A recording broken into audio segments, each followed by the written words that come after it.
François Sellal, bonjour, praticien hospitalier dans les hôpitaux de Colmar, hôpitaux civils de Colmar, je crois. Hôpitaux civils de Colmar, Hôpitaux civils CM2R de Strasbourg-Colmar. Tout à fait.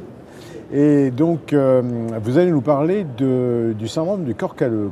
Quand explorer et comment explorer un syndrome du corps calleux? Alors on trouve ce qu'on cherche. Il faut penser à chercher les signes de disconnexion calleuse. Alors pour ne pas les oublier ou les chercher à bon escient, il faut savoir qu'on va les avoir quand il y a des lésions aiguës ou subaiguës du corps calleux. C'est essentiellement dans la pathologie vasculaire, surtout les hémorragies par rupture de l'anévrisme de la communicante antérieure par exemple, ou traumatique, qu'on va avoir des disconnexions calleuses. Mais on peut en avoir aussi dans des leucodystrophies par exemple.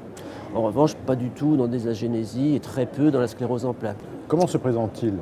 Pour comprendre la sémiologie du corps calleux, il faut garder une chose à l'esprit, c'est qu'il y a une spécialisation hémisphérique. Et en particulier, l'hémisphère dit dominant, et c'est pour ça qu'on le dit dominant, traite préférentiellement le langage et les praxies gestuelles.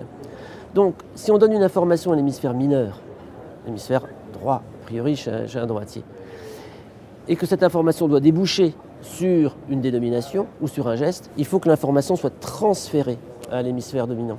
Et c'est là qu'on peut voir donc des signes de disconnexion calleuse.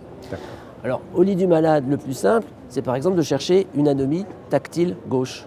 On donne un objet à reconnaître tactilement dans la main gauche, l'information tactile arrive sur l'hémisphère droit, mais pour pouvoir dire ce qu'on en a palpé, il faut transférer l'information à l'hémisphère gauche. Mais on va avoir aussi des troubles gestuels. Puisque l'hémisphère dominant est le gauche, on aura une agraphie de la main gauche, une apraxie de la main gauche. Puisque, encore une fois, les informations praxiques ou graphiques ne sont pas transférées entre les deux hémisphères. Dans le signe de la main étrangère, on prend une main dans l'autre main et on doit essayer de dire si la main que l'on palpe est notre main.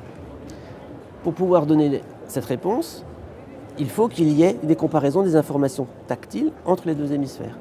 Si les deux hémisphères fonctionnent de façon autonome, on peut avoir ce qu'on appelle une dyspraxie diagonistique. Tout à fait. Diagonistique, ça veut dire qu'il y a deux agonistes. Chaque hémisphère fonctionne pour son propre compte.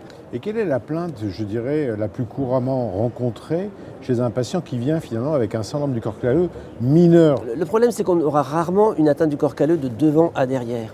Selon la topographie des lésions, on aura des manifestations qui vont plutôt toucher les praxies, la graphie, la comparaison des informations visuelles. Bon. La plainte qui revient le plus souvent, c'est celle qui est la plus spectaculaire, c'est quand il n'y a pas la coordination entre les deux mains. D'accord, d'accord. Merci beaucoup.